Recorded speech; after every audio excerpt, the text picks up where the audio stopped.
สบายดีพบกับอเล็กซ์ชีวิตูนอนเลยในตอนนี้มาอยู่กับนี่เลยการบริการดีๆของทางยูนิเทลของพวกเขามีมาฝากนั่นก็คือแอปนี้เลยนี่โมจ้านั่นเองนอนหลายๆคนนี่อาจจะเคยใช้กันแล้วแต่วันนี้อเล็กมาอัปเดตเพื่อว่าบางคนที่ยังไม่ได้ดาวน์โหลดเข้ามาในมือถือของตัวเองอย่าลืมก็แล้วกันเห็นหน้าตาแบบนี้แล้วดาวน์โหลดเข้ามาได้เพราะว่ามีดีกว่าที่คิดดาวน์โหลดตอนนี้โทรฟรีกันเลยนอน25 นาทีพร้อมนั้นแล้วยังมีการบริการอีกหลากหลายกันเลยว่าจะเป็นการฟังเพลงฟรีกัน1 เดือนเป็นการอ่านข่าวเป็นการเบิ่งหนังแบบ Full HD ถือว่าทุกคนได้แบบว่าเต็มที่กันกับแอปโมจ้าของพวกเรามาเริ่มต้นจากการนี่เลยนำไส้ของพวกเราสามารถโทร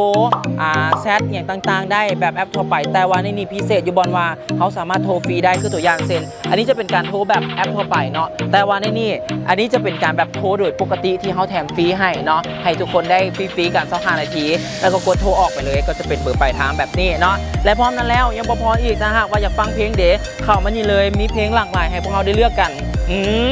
บ่ธรรมดาเนาะแต่ยังพออีกนะผู้ใดที่แบบว่าอยากอัปเดตข่าวสารบ้างเมืองแบบว่าไปเจอไหนเนี่ยเรื่องราวต่างๆเขาก็สามารถอ่านข่าวกันได้นี่เป็นการบริการดีๆมาแบบอันต่อไปกันเลยอเล็กมัดที่สุดเลยก่อนนอนนี่ต้องได้เปิดเพราะว่าย้อนหยังเบิ่งแบบ Full HD สำหรับวิดีโอของพวกเขาล้วนจะเป็นการเบิ่งหนังนั่นเองนี่เลยนี่เป็นการบริการแบบว่าอันนี้ถึกใจที่สุดเลยและที่สำคัญผู้ใดที่ว่าต้องการอยากแบบว่า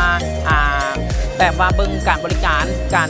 เข้าไปเบิ่งว่าโปรโมชั่นมีอย่างแน่อย่างต่างๆแน่ก็สามารถเข้าไปเบิ่งได้ซึ่งวันนี้ของพวกเรามีการแบบว่าการบริการแบบครบสุดกันเลยถ้าหากว่าผู้ใดที่ยังพอได้ดาวน์โหลดมาอย่าซ่าพิมพ์ไปเลยเนาะโมจ้าหน้าตาของพวกเราแบบนี้เลยเนาะแล้วก็สามารถดาวน์โหลดกันได้ในมื้อนี้เนาะสำหรับต่อไปจะมีอย่างมาฝากอีกอย่าลืมกดติดดาวทางแฟนเพจของยูนิเทลของพวกเรากันได้สำหรับมื้อนี้ขอกล่าวคำว่าสบายดี